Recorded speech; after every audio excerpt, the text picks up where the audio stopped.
വിഷം പെരുവിരലിലൂടെ അരിച്ചുകയറി ശരീരമാകെ വ്യാപിക്കുമ്പോഴും വേദന കടിച്ചമർത്തി ഹബീബിനെ മാറോട് ചേർത്ത സിദ്ദീഖൂര് തങ്ങളുടെ വഫാത്തിന്റെ വാർത്ത കേട്ട് വിശ്വസിക്കാനാവാതെ നിലമറന്ന ഉറയിലെ വാൾ വലിച്ചൂരി മദീനയുടെ തെരുവിലൂടെ നടന്നു നീങ്ങിയ ഫാറൂഖൂര് ഉഹുദിൽ തങ്ങളുടെ പല്ലു പൊട്ടിയത് കണ്ട് നെഞ്ചു തകർന്ന് സ്വന്തം പല്ലുകൾ കുത്തിയുടച്ചവർ, തങ്ങളില്ലാത്ത മദീനയിൽ ഇനിയൊരു നിമിഷം പോലും നിൽക്കാനാവില്ലെന്നോതി പൊട്ടിക്കരഞ്ഞ് നാടുവിട്ടോടിയ ബിലാൽ തങ്ങൾ റളിയല്ലാഹു അൻഹു.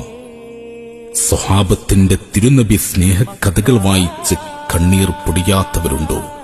സ്നേഹം ഇത്രമേൽ ഹൃദയങ്ങളുടെ ഭാഷയായി മാറിയ മറ്റൊരു മാതൃകയുണ്ടോ? അനുരാഗങ്ങളുടെ സംഗമ കേന്ദ്രം, ഹൃദയവായ്പുകളുടെ പൂന്തോട്ടം ഹബീബ്